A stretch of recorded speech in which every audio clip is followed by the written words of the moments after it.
Today's matchup. MVP. Jin Air GreenWings.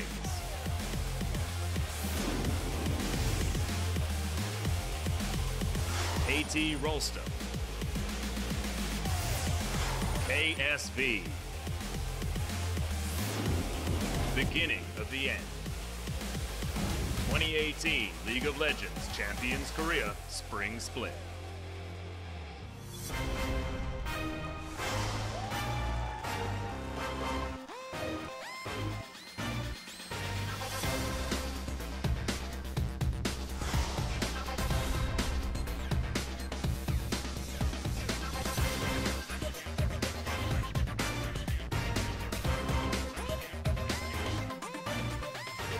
Welcome back, ladies and gentlemen, to LCK Spring 2018. I'm Atlas. This is still Papa Smithy, as per usual, and it's the final day of this current week over at OGN. Still one more at the Gangnam Stadium, but I'm super excited about this one. And I wasn't expecting to say that about MVP versus Jin Air, Papa Smithy. And that's the thing. MVP and Jin Air have a lot to play for. Yeah. Even though it's late in the season, when it comes to playoffs, probably both of them going to miss out, but not for certain with 5 series to play. And because they're both 1 series outside of the relegation battle, pick up a win here, and suddenly you've got a nice little buffer, and you might be safe from having to play in the playoff you don't want to play in, and that is relegation. Yeah, exactly right. And Jin Air coming off their victory, it was back-to-back 28-minute games, but what does it mean when it's versus Kongdu, who are certainly at the very bottom of the standings right now, not looking like they're making the changes that they need? Whereas we're moving now into sort of the second round robin, the real meat of it. We've only got a couple of weeks left, and MVP have picked up almost all of their match wins in this particular round robin. Is this now, once again, the second half of spring MVP that we saw in 2017? There's a lot of questions to unpack there, but I think for both sides there's some optimism. For Jin Air, you're right. It's against Kongdu Monsters, so you want to focus on what Jin Air were doing rather than the resistance not quite being there. And they seem to understand patch 8.4. Umti picking up a double MVP is big for their fortunes, a player who's been up and down. So that's the good news for Jin Air. For MVP, it's been excellence over time. They have been able to go basically over 0.5 when it comes to their win rate in the second round robin. They also have some champions that fit them in the top lane. Guys, we know there's some Twitch issues, so you're probably joining us on YouTube. Hopefully the Twitch issues get sorted. That seems to be server side rather than our side, so hoping that everything sorts itself out. But we're sorting out the bottom of the table matches. Jin Air GreenWings. Think about this. Whichever team wins, their season mirrors SK Telecom T1 in all but game score. Yeah, it's just a crazy thing to think about, and Jin Air really want to start getting some wins on the board, because we're talking about that second round robin. I mean, it's 3 match wins out of 4 for MVP. I don't know what's happening over there. I've heard that the communication has been improving, and also there's a new AD carry towards the bottom side of the map. Pilot has been stepping up, and he's going to be once again in the lineup, as you will find out in a couple of seconds. No Maha this time around, and Mac's going to be joined by his new friend down there on the bottom side. There's a lot of hype about MVP in that all the players now are kind of having champions you would consider banning against them. The start of the season felt like your bans against MVP were whatever you really didn't like playing in, solo queue-esque. But now there's competitive performances on. Azir for Ian, for example. ADD has a couple of picks, including the Swain, that have to be respected. So just having target bans already shows a bit of extra respect towards the team. And MVP, the fans have continued to be behind them. There's no saying that they don't go 2-0 in a week for the first time all season by taking down Jin Air today. Yep, could be absolutely mental. And I'm glad that you brought up the ADD situation with the fact that his Sion also has to be banned out of the way. The thing about MVP is Sion is a triple flex in this team, almost guaranteed, because Max, last time we saw him on it, he got a quadra kill in the support position. Just insane. But let's move over to the other side of the rift. Jin Air GreenWings did just come off a recent win, but there are a lot of match losses, 3 in a row, and one of them was against BBQ. Some of these games just haven't looked great, but it's Grace back in the mid lane, no Justice this time, and you can see Teddy right in the middle of your screen right now. He's the one that this team wants to get behind. 35% of his team's damage on average. They really want to be able to build up this AD carry, but it hasn't been similar recently for Teddy.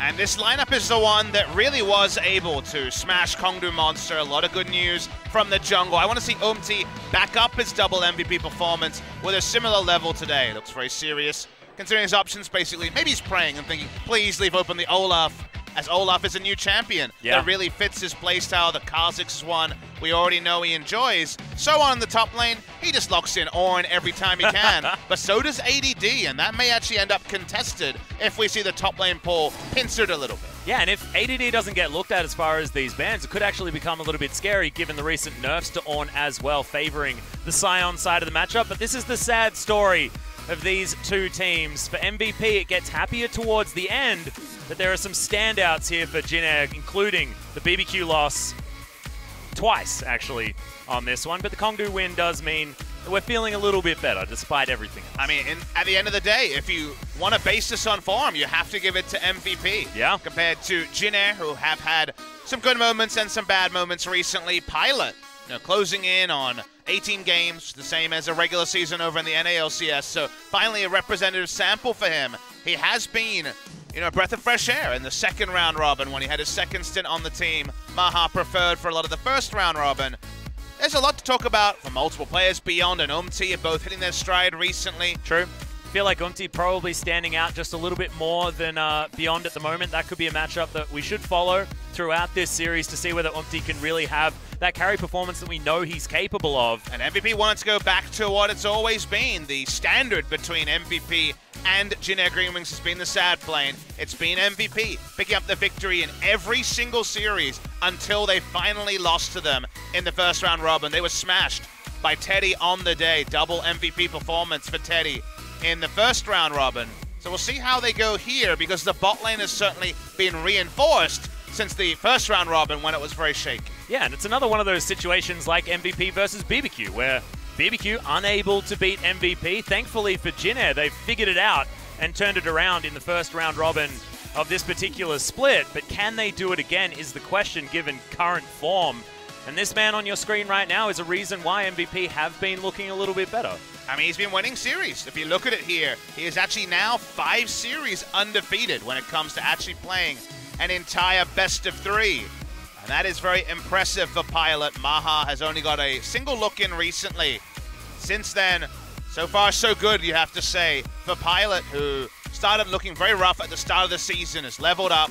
Now we get to see the tete-a-tete between Pilot and Teddy. Remember, this is also Pilot against his old organization. He was the AD carry for Jin Air before Teddy.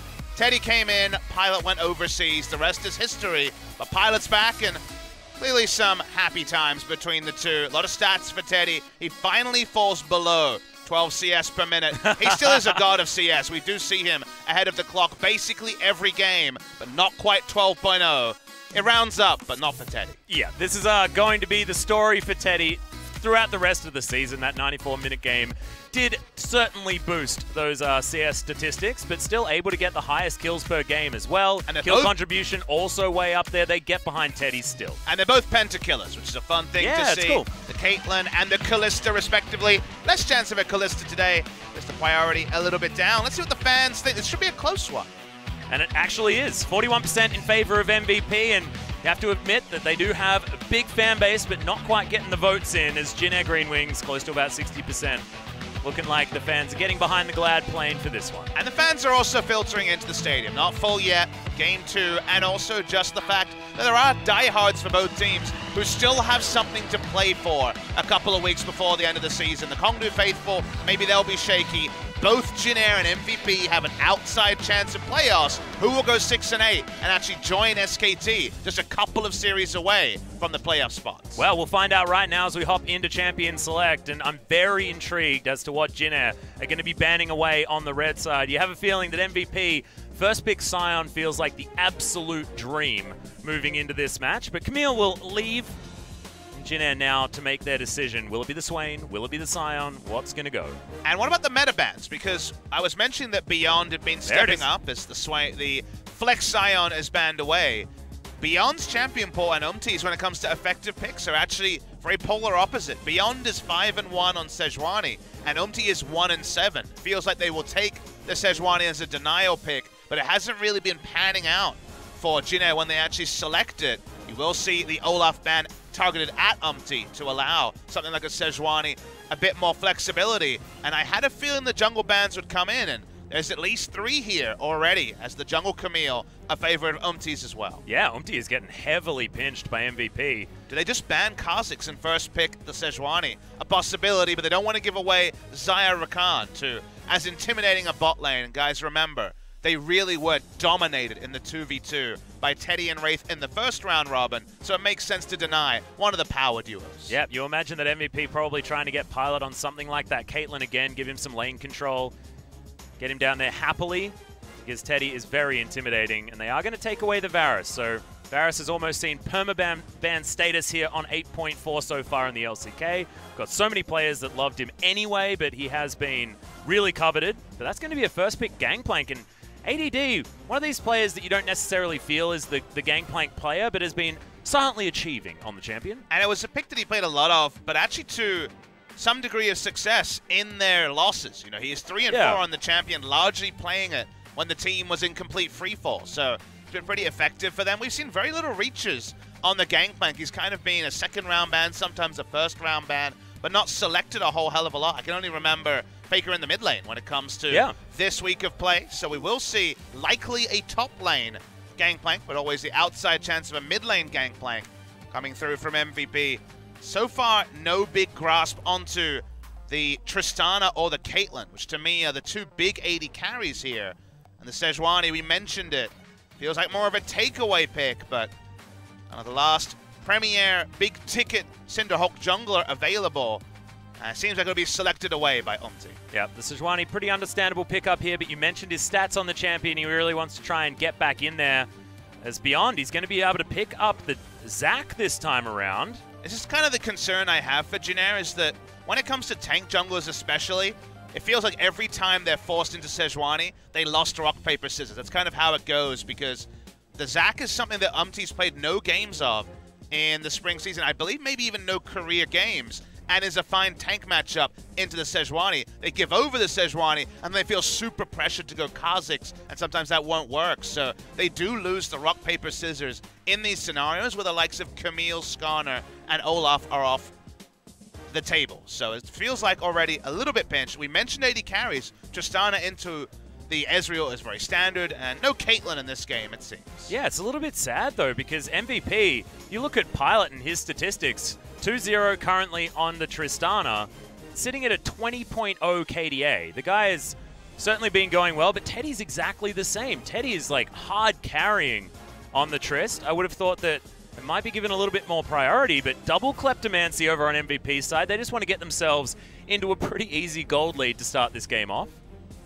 Gold generation may have been nerfed, but we know that it is that artificial increase. We're also on patch 8.4, guys. Not the same as the live service, so Bandit is still there. So very well could be a Relic Shield into Targon start for the Gangplank. And given the Tracker's Knife has left, could mean that the Targon sits around for a little while and tries to actually complete some quests to get some more vision onto the map. The Corki's going to be taken away as well as the Rise. So Ian, all of his most played champions now removed. Very interesting that you notice that this is different to any other series we'll see this week, Atlas, because look for a Gargoyle. There's no Galio ban or pick. MVP will always leave it up, and they've actually never locked it in. It would fit this comp. They could definitely go for a pylon comp, but so far they have not drafted a single game of the Galio. We'll wait and see. Azir, of course, a very decent matchup into it, a farm matchup. See what MVP will actually want to play in the mid lane. Looking at their draft, they could definitely go for a Talia.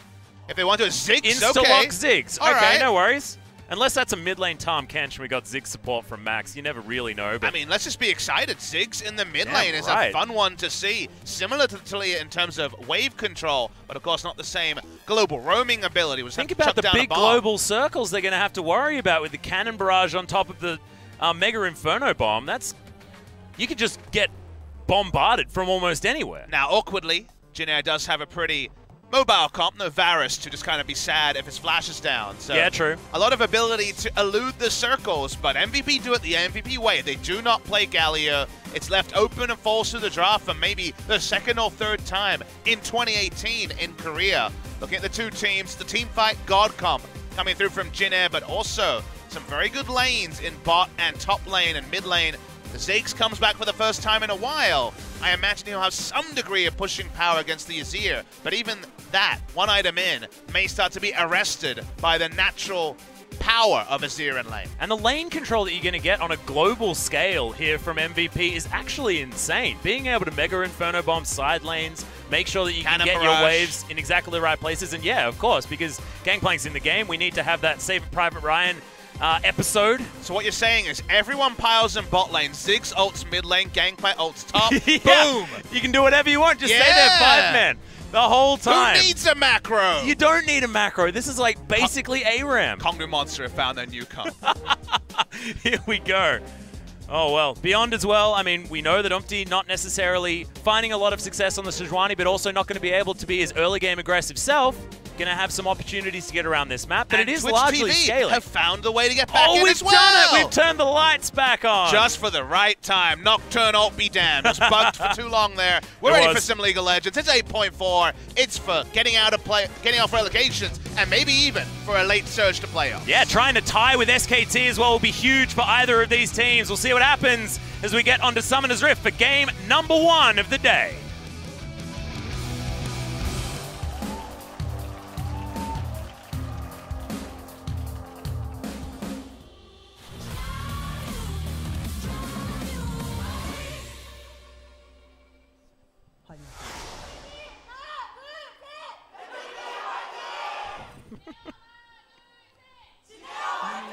There's a lot of fighting chances, a lot of fans who are hyped about this match. Oh, yeah. And we are too, Atlas. Sometimes MVP versus Jin Air, a couple weeks before the end of the season, it's a bit of a dead rubber. Here it is a very important match. It's both teams an outside chance of that late playoff surge. And you can understand why MVP have so many fans as well, because you can almost guarantee that MVP is going to try something cool in the draft. But you know, it's not usually Ian. Usually it was ADD, Or certainly Max as a big mad scientist in the support role. Ian has always had a bit of a limited champion pool, and when he's gone for new stuff, it's definitely been up and down. But the MVP fans, look at this from Thailand. Yeah. Very much some loyal fans. Always love to see something new, and the Arcanist Ziggs comes into the mid lane. Well, is it Arcanist or is it Arcanist? It's Arcane if it's with an E, so I'm guessing it's Arcanist, but I actually don't know. Arcanist sounds pretty standard. It sounds cool, doesn't it? I'm willing to be wrong on this I often say things wrong because I think they sound cooler anyway, Papa Smith. It's probably not great. I've said a lot of words, but I don't know if I've ever said Arcanist out loud, so... That happens more in your second language than your primary language, but I guess that's what happens. Not enough D&D for me, I guess. Yeah, that might be it. Oh, Bouncing Bomb's going to go wide as Ian takes a few Sand Soldier stabs as Grace holding control over this lane, level 1. Lane control for an Azir, still a thing, even after the heavy nerfs to the early game of the Azir. You only really match the Q damage at level 9. Toned down before, and the cooldown toned down as well. Yeah. But still, going to push in, and Gnar is going to have a happy time against GP, even though we know that ends up being a net positive lane for GP. We haven't seen GP die in the Gnar matchup for a very long time, and bot lane has the start against Ezreal. So 3 pushing waves.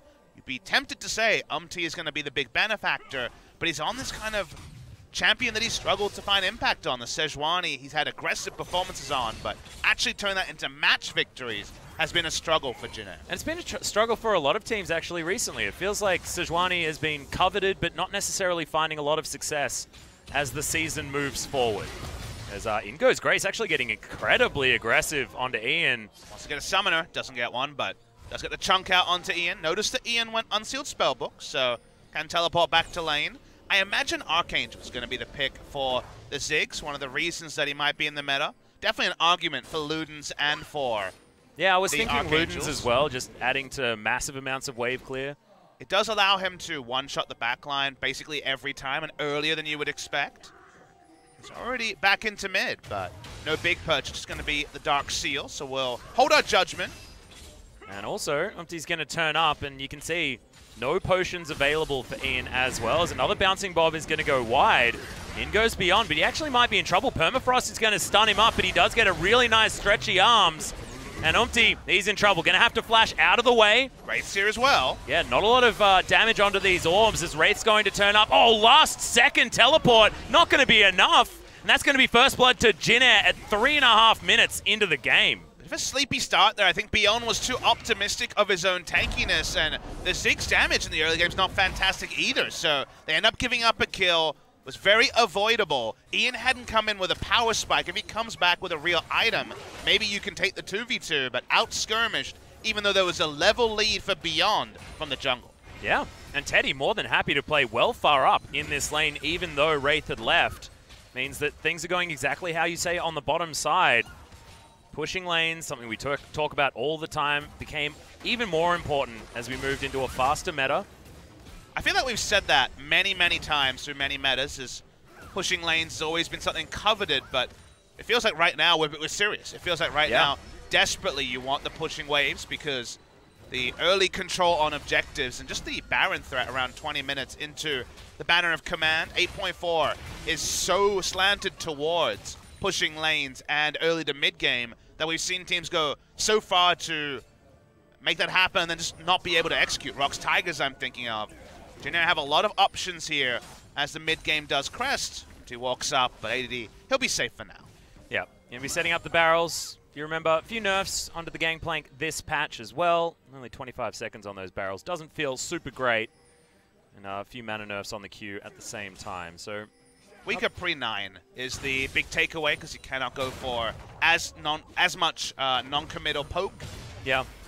He also has to start Sapphire Crystal. You can't start the Relic Shield as easily because before, at 40 mana, you could just queue the enemy champion for the 10 gold bandit and stick with just last hitting. So some of the options are removed, and you'll notice he's going to be going for a GP10 item, but maybe not the one you might expect. This is saying, I'm going to be pretty heavily ganked and miss some CS, going for the Ancient Coin. Yeah, also going to have the extra 5% movement speed on that item that was added in this patch as well, so that's exciting. Bit of mana restore as well. Going to be picked up on So-On, so his mana restore is going to be well and truly up there. Okay. That's an odd one. I'm very surprised by it being onto the Gnar, but this seems to be a thing that's picking up in solo queue if we're seeing it on Gnar of all champions. Yeah, people just like coins. Might feel like you've got extra money anyway because it's a coin. Not entirely sure. Was the hot fixes on patch 8.5 that went live to basically remove Bandit, which is a huge tone down in power of the GP10 items. So I guess people saw this coming, but we're on 8.4 for at least a little while here. So gonna be in this GP10 meta. Yeah, a little bit longer for that one. It's ADD. Still just going to eat some oranges, be absolutely K up here on the top side of the map. Happy to fall behind in CS. You can see gold, about 600 in the lead for Jin Air, as you might expect, but as the Kleptomancy starts to ramp up, MVP will probably start closing that gap almost naturally. Jin Air want to be able to keep on this pressure as much as possible. Get the confirmation that it is going to be Archangels out of the Ziggs. Big reason for this is maybe not the one you might think of, which is, of course, the shield being there and having a bit of tankiness in a build, which is now very, very squishy. Ziggs is always going to be prone to being all-in. I have a feeling that it's probably just the fact that Archangels is crazy good right now. It's crazy good. There's a lot of power. It's 1,300 mana, so if your blue buff is contested, those parts are clear. Well, he goes beyond, looking for Teddy, but Rocket Jump is going to be easily enough. Damn, mobility. But it's one of these other things. It's the fact that it builds so well. It's a tier, 750 gold early back into the Lost Chapter, which is a very good second back, into finishing at 900 gold. So it builds well. It gives you the shield that lets you get over the fact that you have 1,200 health in the mid-game as a squishy Ziggs with the item changes that have come through and all the other factors. So the fact that an item builds well, which is something I'd say about the new death cap as well, is a relevant thing when it comes to the fact that you are limited in how many item slots you have. And I think that's one of the reasons also that we're seeing a Ziggs covet the Archangels. Yeah. I just find it interesting that we're seeing the Ziggs at all. Honestly, we're going to see him potentially lose this blue buff, though. Is Permafrost still on there? I think we're fighting. Yeah, Smite's coming down. In goes Beyond. He's going to get the flash. Kidnap comes Double down. Kidnap. Great position, but it moves him out of all of the damage. And Emperor's Divide's doing massive work. Jin Air should be able to clean this one up. Even So-On is going to survive. It's a double kill for the Gnar, and that's another one for Grace. Picture perfect by the Zac, but unfortunately everything around him falls away. The team didn't actually just put trust in the kidnap happening, and it's just a disaster for MVP. If you watch this, it looks like the start of a perfect team fight, but the circles that you alluded to don't line up at all, and they get crunched by the Azir damage. Grace is free hitting on the backside. So-On and Mega Gnar going to be tanky enough to survive through all of it. A bad look for the side of MVP, Jin Air Profit. Yeah, and 2-0-1 now on the Gnar. Absolutely fantastic for Sohan, who should be able to take control of this lane. Often when we talk about the fact that GPs go okay in the lane, it's when everything's neutral and the GP's allowed to play safe. That is not going to be the case this game, as Sohan is heavily accelerated, even with the bandit that he's added on top of it with his ancient coin. As things stand now, though, pretty even in terms of items. It is 2 parts of the Trinity Force for ADD, so no big, huge issue in the top side yet. And the Klepto gold will start to make things work. We'll wait and see what the gold numbers look like. I take your point. I think Sohan will be a couple of 100 ahead at 9 minutes, but that snapshot should heavily change as the laning phase goes on. Level 9 soon to be hit for ADD, and then there's mana nerfs, so no longer there. 60 mana to 40 scaling compared to the 40 flat mana for the parlay on patch 8.4. And as you might have seen on the bottom side of the map, Teddy just wanting to make sure that he stays aggressive, threw down Buster Shot for basically no reason onto Pilot, just to let him know that he's having a rough time. And Umti's going to start off this Infernal Drake. 10 minutes into the game. A little bit late as far as 8.4 Dragon start timings have been concerned. There's been a few early ones. They're going to be skewed a lot by Olaf's and other solo Drake champions being out there. The Sejuani and the Zac definitely not falling on that, and it is 100% kill participation for Umti in the early game, so it feels good to pick up an Infernal. And this game is definitely setting up for spicy team fights, which hopefully will mean the action we're already getting in the first 10 minutes. Gangplank can prove to get a split push lead, but it's always interesting and dependent on builds from the Gnar. Gnar has the choice to build for lane or not. You know, Beyond is sauntering around bot side. Well, Plastic Slingshot does come in once again, but we do have the rocket jump. Teddy's going to be A-OK. Topside, a bit of aggression as that Kidnap ain't doing all that much as Max, oh, he's just going to eat him, spits him back out, and Beyond, it was almost like he was celebrating by turning into goo on the ground. We thought maybe there would be the Devour into the goo as another cool thing you can do. There's enough Tarkan stacks, but hit the kill anyway. Beyond is in the right position. Wraith had ult, but chose not to use it, knew there was no way out. Getting the information here, it's been a long time since we had mid lane Ziggs. The bot lane Ziggs meta was there for a little bit of time, but 2015 summer, my first season casting, and towards the start of it, July 2015, Frozen now over on 1907 Fenerbahce against Goong, who was most recently on Top Gaming in the LPL. Yeah, exactly. Now moving to Turkey and China, respectively. I think he's still on the squad. I know he's not being fielded recently with Marin in the lineup. I think Korn is the starting mid laner now. There's been a couple of changes for top. Yeah, Korn, another name that we haven't seen heard of for a long time. And this was the Easy Hoon special, the mid lane Ziggs. Well, it's the Easy Hoon special in the mid lane just in general. I'm sure Easy Hoon's watching this game and saying, I could go back to my starting spot. Yeah, I found a champion I like. Exactly. He's sorted it out. We just need Lissandra, and then we're A-OK. He's a Karthus guy as well. Those are his biggins.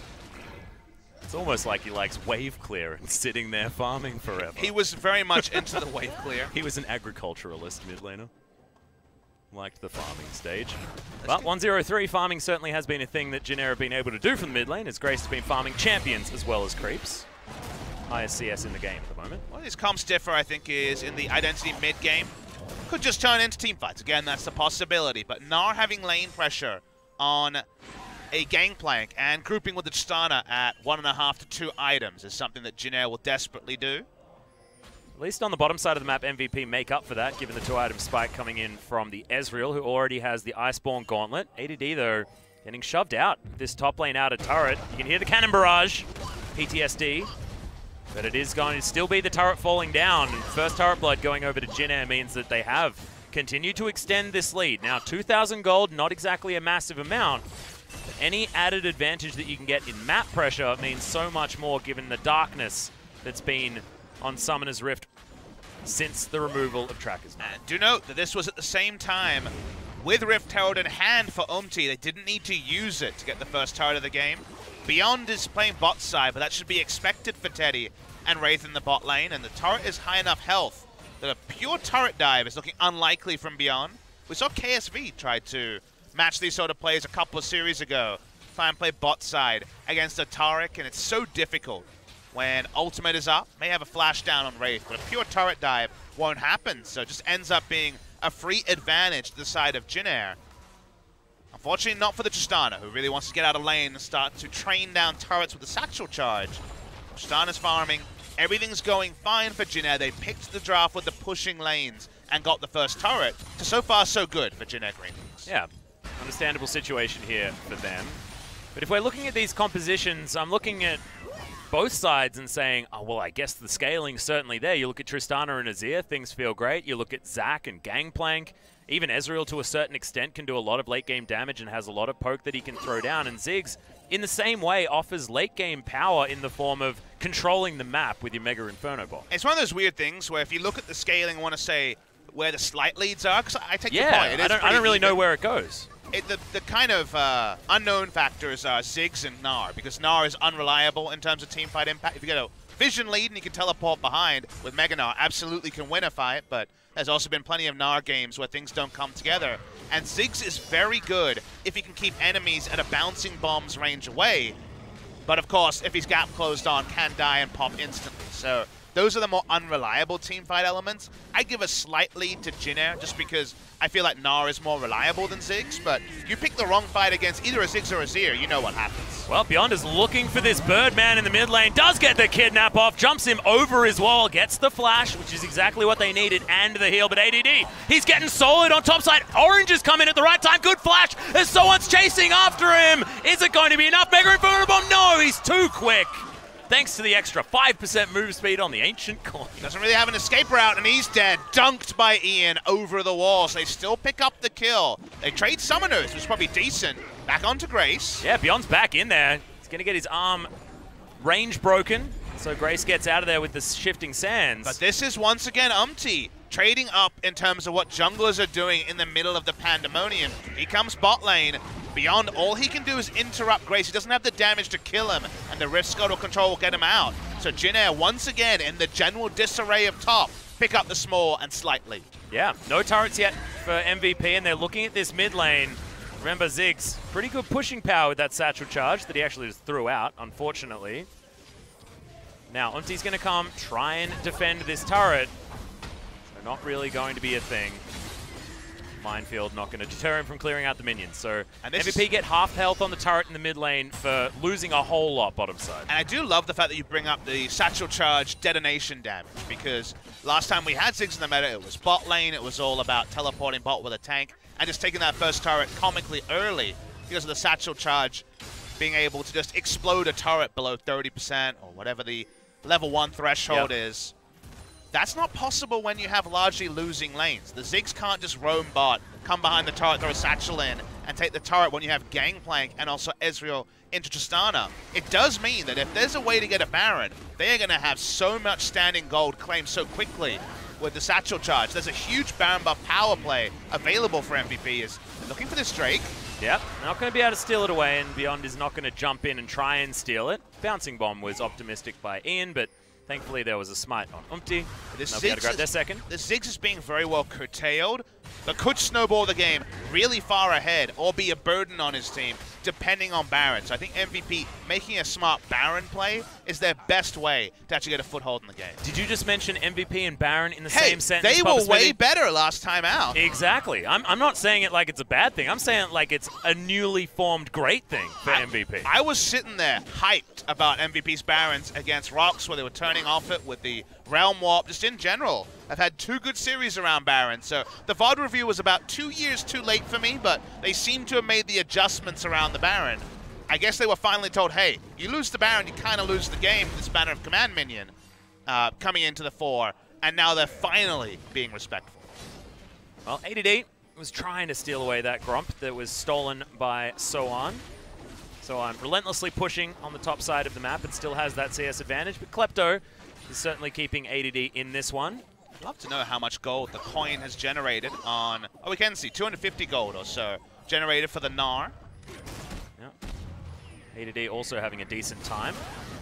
I know. Blue buff, they're looking for their first one of the game to be delivered over to Ian. They don't have any vision on Grace. He's coming in, but they're coming into this. Yeah, in goes Beyond. He's trying to get what he can, but no kidnaps available. Emperor's Divide gonna get rid of ADD and Ian on the other side of this battle. In comes the Abyssal Voyage as MVP's bottom lane turn up. Mega Inferno Bomb onto Grace, who takes so much damage. Double kill for Ian, as now MVP looking to try and get out. Beyond's not going to be able to. They're happy to get a couple of kills on the mid laner. It's a 3 for 3. Should have been a, 3 for 2 overall, because Teddy actually altered Pilot to safety over the wall.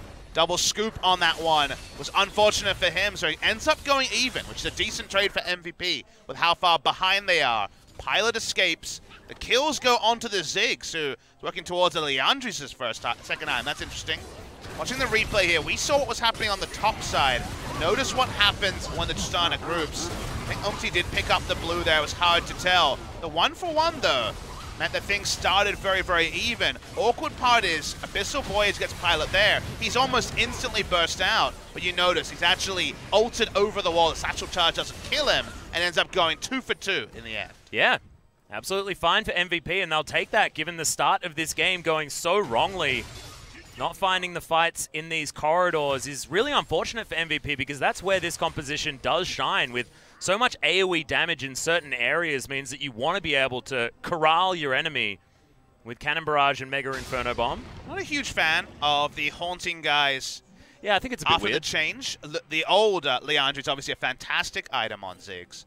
You will still get the max HP damage on the Minefield, so the Minefield becomes a pretty big AoE thing that you must respect, but the ramping damage doesn't necessarily synergize as well as Beyond looking for this. Yeah, Dazzle does go wide as Beyond does come in. Not going to use the Q just yet as the Devour in at exactly the right time. Permafrost will be there as Pilot gets himself out, but Jin Air, 5 members, could not lock down that pesky Catfish. And they actually commit to the teleport, which means they have a teleport disadvantage and mini Gnar, as the Gnar was exhausted at the end. So Jin Air trying to make something happen. No, they're probably going to lose a bot lane turret, or they're going to have to completely lose vision control around the Baron. So I would have liked to see a cancelled teleport there, and Jin Air can't really make anything out of the investment. Yeah, it's been impressive from MVP. Just defensively, early game play is not going the right way at all, but they've been able to stave off Jin Air at almost every stage as we've moved into the mid game. Baron's been alive for 2 minutes. Sorry, for a minute. And the bottom lane's going to be defended here by Soam, but teleport was utilized, and ADD still has his. We know that MVP like to throw themselves at Baron as quickly as possible, so that's why I sort of bring it up. Have to talk about Baron very quickly, and you can see they're fighting for vision already. Zombie wards here as Beyond has taken Domination Tree second. Scuttle Crab kidnapped away and will be taken out. Rune-wise, the Guardian on Wraith is one of the few notables there. Often see the unsealed spellbook just so you can switch over to Cleanse, but not really any Cleanse value against the team that MVP is running. There is Cleanse taken by Ian, knowing that he can be trained down by Sejuani. You picked the wrong fight against the Minefield, the Gangplank barrels, and maybe even a Kidnap from Beyond, and it certainly can be taken around. So I think Azir is the person who will have to adjust his positioning in the late game the most. No more diving in with his E. The Shifting Sand's probably just going to be a defensive ability. Yeah, and it feels like it's sort of like double Kidnap composition with the fact that Devour is there as well from Max. He will want to be using it on his carries more than anything else. I think the synergy Tahm Kench and Ziggs have is really great, given the mobility that you have and the safety on the Ezreal means that Ian can utilize Max's repositioning much better. Having options of CCing members really far away from their team is actually really exciting, as we saw Max try and do it in that gank on the bottom side already. But now Jin Air's being stalled. They really want a second turret. It's 2 items for Teddy, so he's hit his early game power spike. But finding a way to get the mid lane turret just to get 1 satchel rotation after kill, it's very difficult. And look at this. Very creative Baron. They haven't shown as enemy Rift Scuttle control. Now they can start to back over. There's the check, 6,500 health. They back away. Like the creative approach, but will not work this time against the side of MVP.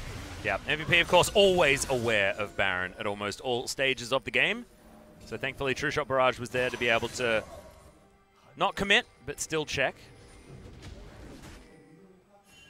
Okay, Jin Air still with the blue ward available, so if MVP goes for any of these cheeky little Barons, they can check that one out. It's now ADD, gets a bit of a movement speed buff. Once his Bramble back, Soan's going to come down, but that's going to be the Trinity Force proc, and ADD locks down the red buff. Games like this remind you why on patch 8.4 we talk about pushing lanes. There's so little vision available for the side of MVP. Minion waves pushing in, and then Jin Air darting into the red and blue side jungle respectively. Give them so much threat onto objectives.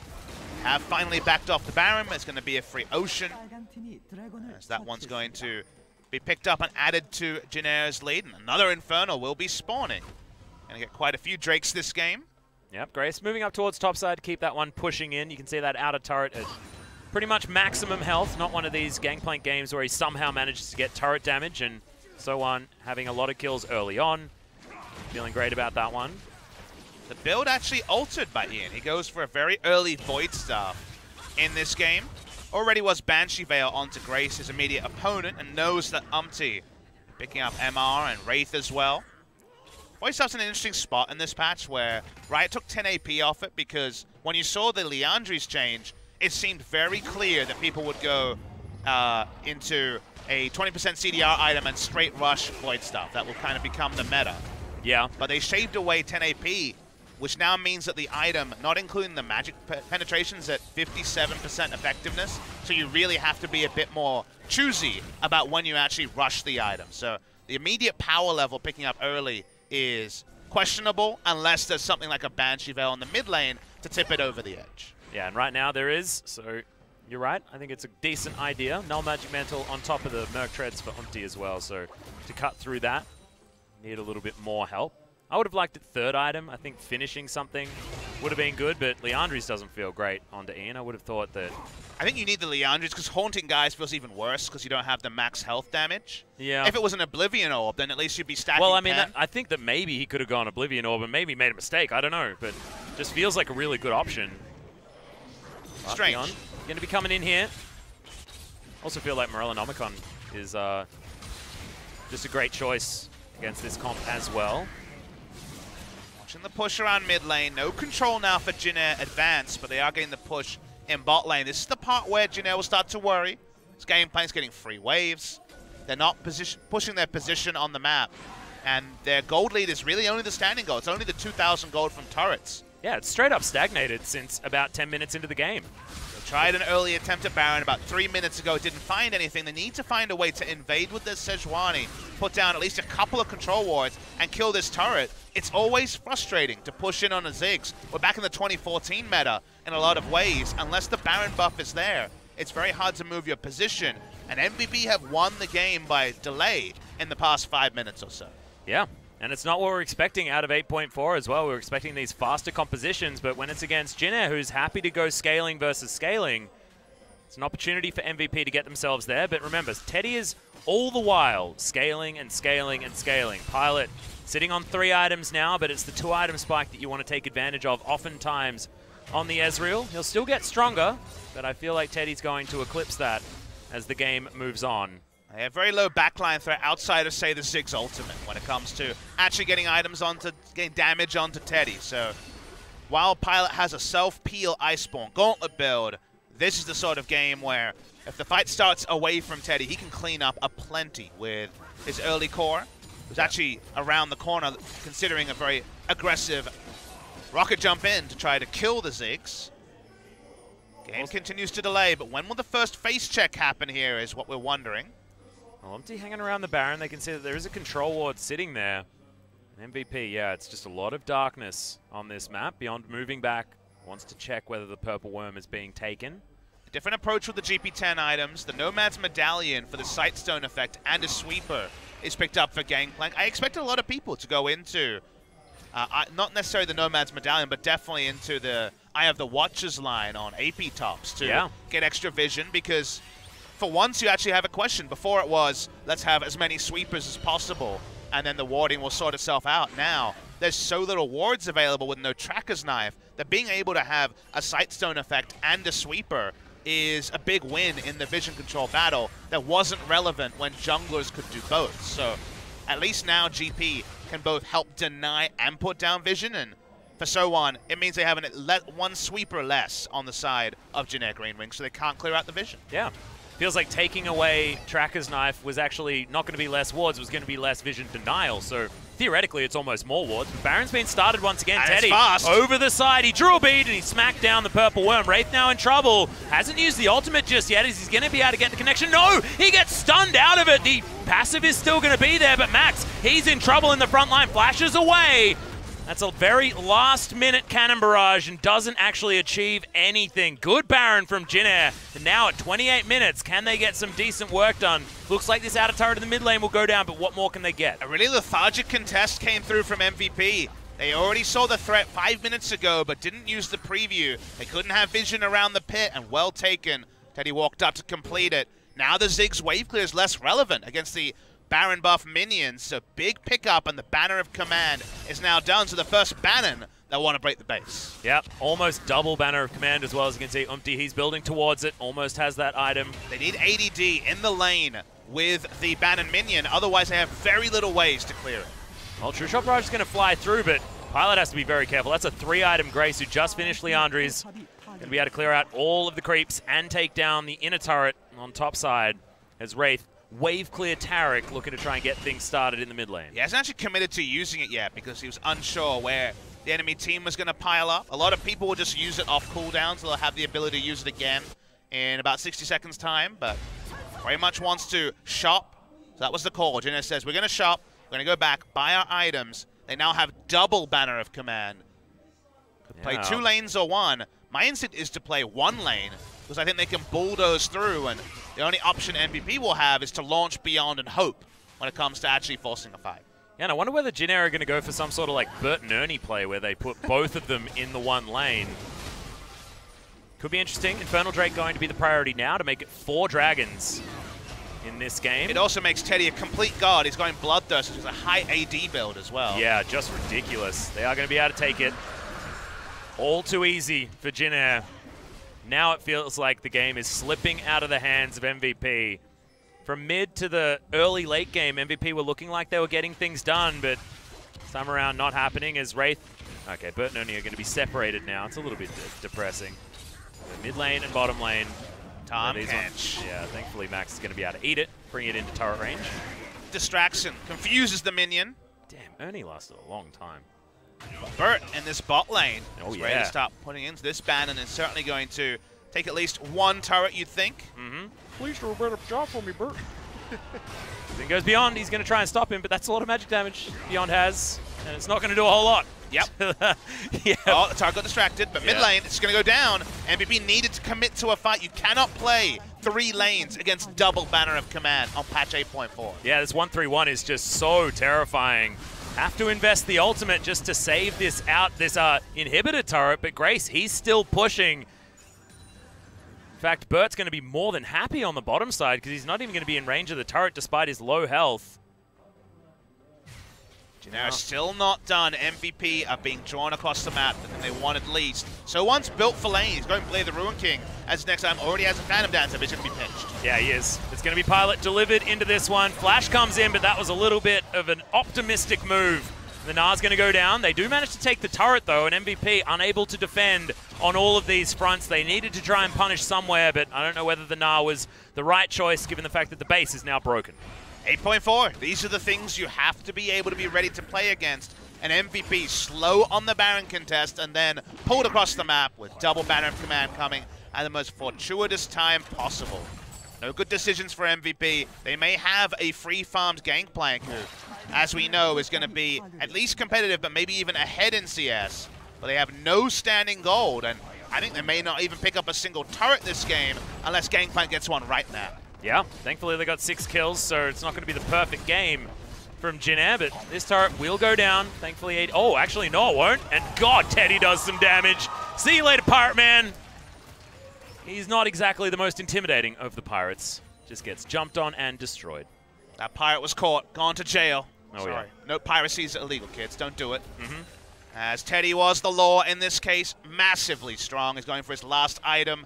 I believe Executioner's Calling into a armor penetration item here. It's going to be the big takeaway with the Mortal Reminder, and unfortunately for MVP, I think they've already been outscaled in this game. The Ziggs has been pushed around. They've been pushed around in terms of lane assignment, and unless they find the most optimistic fight for the Ziggs and Gangplank to rain down on one, Jin Air keep playing 3 lanes. I can't see MVP getting back in. Yeah, and with Grace and Teddy just being so incredibly strong, if MVP have to go to try and stop this Baron, which is going to be something that they can't actually handle if it does come out, second Barons are a real worry.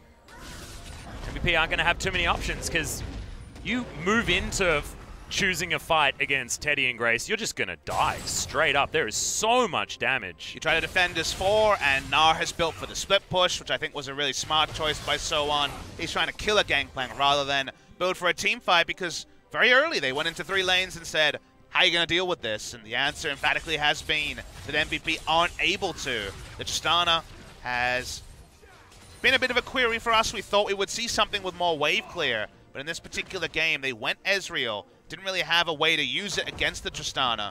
And so far, Jin Air have been able to play their game. And outside of a couple of good moments early, once the delay was busted by the first Baron, it seems like MVP have just been watching as Jin Air piles on gold. Yeah, and it was a bit curious straight from the draft as well. You can understand the double kleptomancy, you know, we want to be able to get heaps more gold than you and then win in the mid game, but they weren't able to do that. The fights were messed up early on as well, and with the priority on the Ezreal over the Tristana, you're asking questions. The Gangplank priority as well, even though we're on a very different patch here on 8.4. And look, Gangplank is competitive in some games, but you need multiple other winning lanes. And also you would say that scaling is deprioritized on a patch where the first Baron will often answer the game. There was an interview with, I believe, but I think it was someone from Jin Air, where he basically said the win rate from scrims with first Baron is 90%.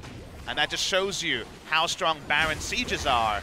MVP opted into multiple losing lanes. The Ziggs has not ended up being the answer to some of the shove inside lanes, and now the second Baron is spawning. We're 35 minutes in, so it's super powered, and MVP are in no position to face Jin. Well, that's going to be what Beyond is doing, and he's going to have to try and kidnap his way out, but he's not going to be able to. The Bloblets don't last long at all as the Sand Soldiers deal with them. No more Zac. Now MVP, no more counter-engage options, anything like that. 4 versus 5, and dealing with Jin Air going after the Baron.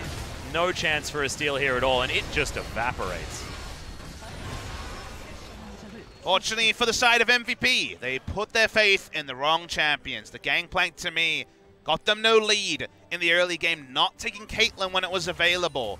Allowed the Tristana a free lane as well, and unfortunately the game was decided by that first Baron. Jin Air push up, and whatever globals are used, picking up a single kill is not enough. Well, I mean, So-On is at least going to go down, so making MVP feel a little bit better, but once again, Jin Air, lots of damage availability as Teddy makes short work of the turret, the inhibitor going to follow. The distraction Gnar from So-On, hurting the KDA, but certainly helping them win the game. Now the full-on turret defense is happening. They can wait on the respawn timer. Why not pick up an Elder and add up to some more AD and AP for Azir and the Tristana? MVP trying to at least get some control around the area, but they can't fight this far out. There's really no way to do so. So-On will be up in 25 seconds.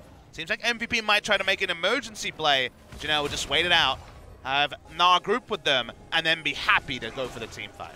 Yeah, the 4 Drake Elder is not something that MVP feels like they can deal with, and with the base broken in 2 places, they'll be forced to have to fight Jin Air or just watch them take their base. They have to find a way to kill Tristana first, and with Teddy and how good his positioning is, seems impossible.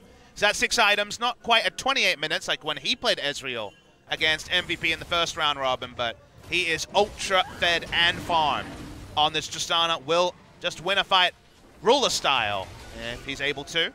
Yeah, well, the Elder Drake is going to be pulled out of vision. You need to try and get in there, try and get Beyond to steal something, but True Shot Barrage ain't going to do nothing, and that's going to be Teddy. Probably crit for more damage than Smite was able to do, so Omti, we're not going to give you too much of a hard time for that. Oh, he thought about going in on this. Teddy might as well be Zed, a ranged Zed at this point. He is happy to take on any 2 with an overshield, 506 AD. That's some sick crits coming out from this Tristana. And you look at the side of the Ezreal, a cheaper build, but still an incomplete build. They roll in Teddy at max range. And what's he going to do, MVP? Yeah, more of Malmortia is going to be the next one in for Pilot as well, so not exactly what you really want. The last inhibitor turret going to be under fire, and it's another Baroned up minion with that banner of command. Teddy wants a pentakill, Atlas. Well, we'll see whether he can find it. He probably has enough damage. I think we could say that. Max takes a lot from Grace as well. It's going to be hard for Teddy because Grace is doing so much work. But double banners. Bert and Ernie finally together again. Ian at least pulls it in range of the turret. Ernie really gets a rough go of it. So he just died up on the top side. Grace pushes in. There's really nothing MVP can do but fight, and they're too far behind to win a fight. Teddy will answer it on his own. So it just feels like a slow bleeding out of MVP. Yep. Wave clear, just not quite enough. 26 seconds on the Baron should be easily enough as Ian has to flash out of the way. Everyone flashing to escape the damage, but look at that! Sandsol just tearing them apart. It's no pentakill for Teddy, but it's definitely a game win as Jin Air continue their destruction from their victory 2-0 against Kongdu, and now game 1 against MVP. They're going 3-0 on patch 8.4, and even though MVP, we questioned their draft, no questions about Jin Air's draft. It is very patch 8.4. They executed it well. There were concerns around 25 minutes where they couldn't advance their position. But credit to Jin Air. They looked for the second Baron sneak, and it seems so obvious when you try to sneak it one time, never go to it again. The second time MVP did not respect it fast enough. The Azir and the Tristana trained it down, and then the game was out of MVP's hands. They were watching as Jin Air took every objective on the map. While their KDAs didn't suffer too much after that, the game ending seemed like a formality. Yeah, I want to look at MVP really adjust the draft in game number 2 because it was cute. We understood the ideas. We were excited to see whether it could work, but honestly, it just straight up didn't. I think they need to go back to something that's tried and true and try and have some winning lanes, have some capabilities as far as executing in the earlier stages and not just fall over and die, which is basically what they did here this game. Some of the sounds in this replay were far too loud. Zig's laugh was yeah. Hilariously loud. They continued to poke in. By the time they even thought about fighting, I mean, the base was already basically dead, and I was watching Teddy. I missed Grace. Just instant kill everyone. Flash forward. There's the command attack. Goodbye, everybody. Just so you know, Q was nerfed on Azir. In the early game, it wasn't the early game anymore. And Yeah. Jin Air GreenWings, clean air once again.